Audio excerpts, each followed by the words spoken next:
Public news में आपका स्वागत है। मैं हूं आपके साथ जाबिर खान। पब्लिक की बात सच के साथ।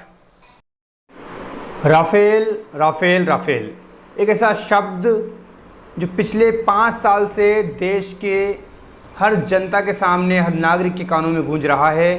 कभी देश की सुरक्षा के नाम पर तो कभी घोटाले के नाम पर। जी हाँ, एक ऐसा राफेल सौदा जिसमें हमेशा से आरोप प्रत्यारोप लगते रहे हैं, भ्रष्टाचार की नींव रहा है। राफेल डील को लेकर केंद्रीय नरेंद्र मोदी सरकार एक बार फिर से फंसती हुई नजर आ रही है।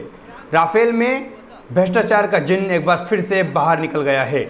फ्रांस ने वर्ष 2016 में मोदी सरकार के साथ हुए राफेल फाइटर प्लेन सौदे की जांच के आदेश दे दिए हैं। इस मामले की निष्पक्ष जांच के लिए एक जज को नियुक्त किया गया है। फ्रांस के राष्ट्रीय वित्तीय अभियोजक ने यह जानकारी सार्वजनिक की है। इस पूरे मामले में प्रधानमंत्री नरेंद्र मोदी के करीबी माने जाने वाले उद्योगपति अनिल अंबानी की कंपनी रिलायंस विवादों के घेरे में है।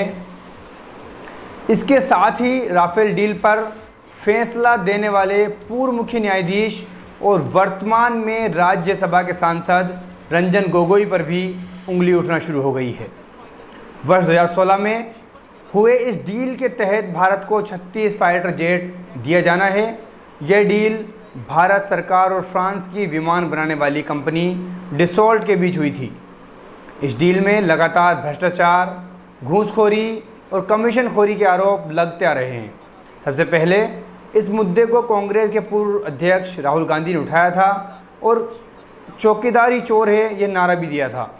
राहुल गांधी ने कई बार अनिल अंबानी की कंपनी रिलायंस और उसके साथ हुडरे इस डील पर गंभीर सवाल उठाए थे।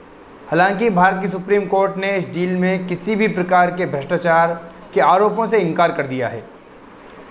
इसके बाद फ्रांस की एक खोजी वेबसाइट मीडिया पार्ट ने यह दावा किया था कि राफेल डील में करोड़ों रुपए की दलाली ली और दी गई है।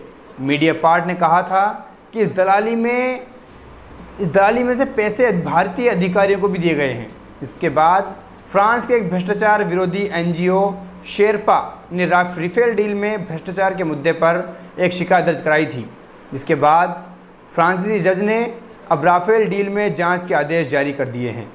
वहीं राफेल डील में किसी भी किस्म का कोई भ्रष्टाचार नहीं होने का फैसला देने वाले सुप्रीम कोर्ट के पूर्व मुख्य न्यायाधीश रंजन गोगोई, जो अब राज्यसभा के सांसद बन चुके हैं, उन पर भी सवाल खड़े होने लगे हैं।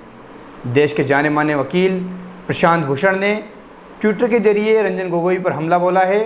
प्रशांत भूषण ने फ्रांस में राफेल डील में जांच को विस्फोटक बताते हुए कहा है कि रंजन गोगोई ने राफेल डील की जांच की मांग वाली हमारी याचिका को खारिज करने और राज्यसभा जाने के बाद फ्रांसीसी जज ने भ्रष्टाचार, मनी लॉन्ड्रिंग और अनुचित एहसान से जुड़े सौदे की जांच शुरू कर दी है।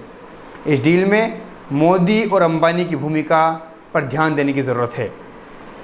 साथ ही सोशल मीडिया पर एक ट्रेंड चलाया जा रहा है कि राफेल सौदे की फाइनली अब जांच फ्रांस में होने वाली है, लेकिन अब वहाँ के जजों को राज्यसभा कैसे भेजेगी भाजपा, इस पर लोग ट्रेंड कर रहे हैं, लोग कमेंट कर रहे हैं। शुक्रिया।